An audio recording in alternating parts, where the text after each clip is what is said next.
बिल्कुल आपका प्रश्न प्रासंगिक है।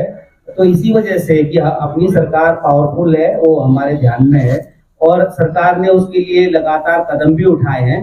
पर आपको जैसा ध्यान में है कि अंतर्राष्ट्रीय परिप्रेक्ष्य में भी आपको इस विषय को देखना पड़ेगा।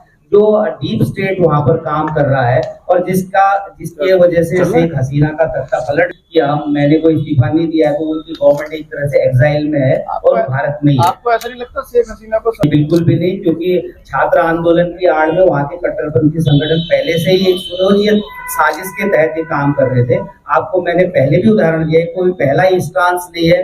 91-92 में बहुत तगड़ी हिंसा बांग्लादेश में हुई है, उससे पूर्व में 71 से पूर्व में 52 में बहुत तगड़ी वहाँ हिंसा हुई, 1952 में। तो उनका एक सुनियोजित षड्यंत्र है कि जो वहाँ पर 20-25% हिंदू आबादी थी या अल्पसंख्यक आबादी थी, वो घटते घटते आपको पता 9% में आ चुकी है। तो अल्पसंख्यक के अधिकारों का जो हनन हो रहा है, हम भारत की सरकार से लगातार आग्रह कर रहे हैं कि वो इस विषय का संज्ञान ले रही है और कठोरतापूर्वक संज्ञान ले, जिससे कि उनके ये हिंसा उनके खिलाफ रोकी जा सके।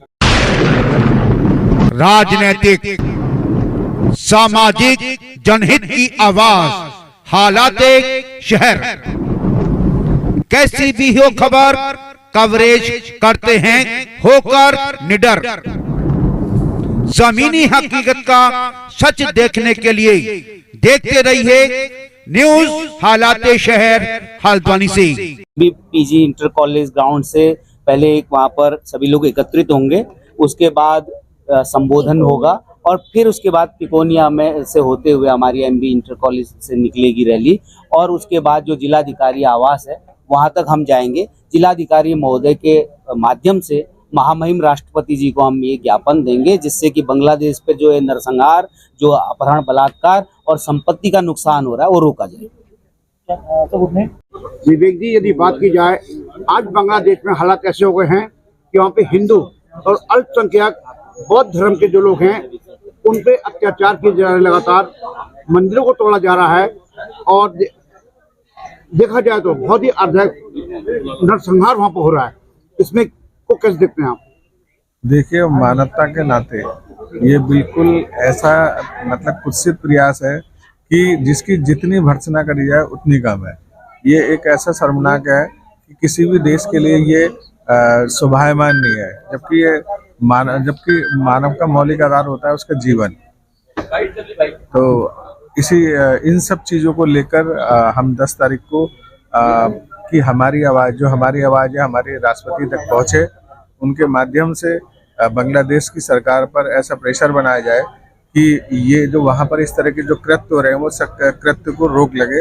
एक 10 तारीख को 10 बजे एमबी इंटर कॉलेज के प्रांगण में एक आक्रोश रैली का आयोजन किया जा रहा है। तत्पश्चात वहाँ से प्रारंभ होकर तिकोनिया चौराहे पर संभावित वहाँ पे अपने राष्ट्रपति महोदय को ज्ञापन प्रेषित किया जाएगा।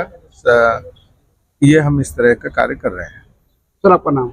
विवेक कश्यप। बांग्लादेश में लगातार हिंदुओं पे, अल्पसंख्यकों पे अत्याचार हो रहे हैं, बलात्कार हो रहे हैं और बहुत सी ऐसी घटनाएं हो रही हैं। वहाँ मंदिरों पे आक्रमण किया जा रहा है। आपके द्वारा इसके लिए सरकार से कोई गुहार लगाई गई है? जी, हम इसके लिए राष्ट्रव्यापी योजना विभिन्न संगठनों ने बनाई है।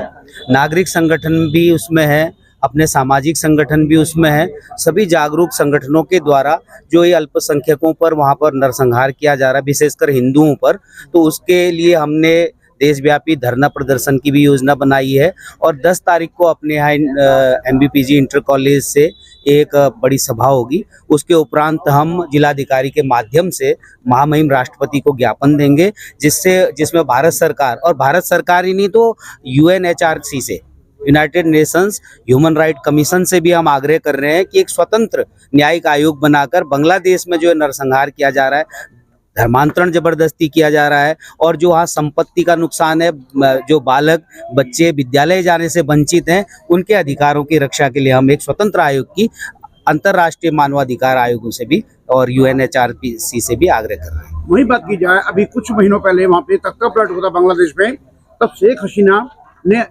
भारत में शरण ली थी। कहीं इसकी एक कारण ये पूछता है? जी नहीं, बिल्कुल नहीं। ये एक सुनियोजित षड्यंत्र है। और मैंने जैसे आपको पूर्व में भी बताया था कि ये 1971 में भी हुआ है।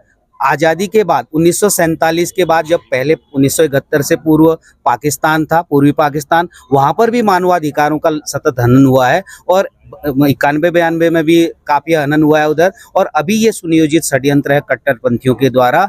और ये शेख हसीना के तो जब छात्र संगठन के नाम पे कट्टरपंथियों ने वहाँ आंदोलन चलाया, उसके बाद वो भारत में आई है, उससे पूर्व नहीं। तो इसका शेख हसीना के भारत में होने से कोई लेना देना नहीं है। सर आपका नाम? राजेश जोशी, मैं जिला प्रवक्ता हूँ राष्ट्रीय मानवाधिकार संगठन।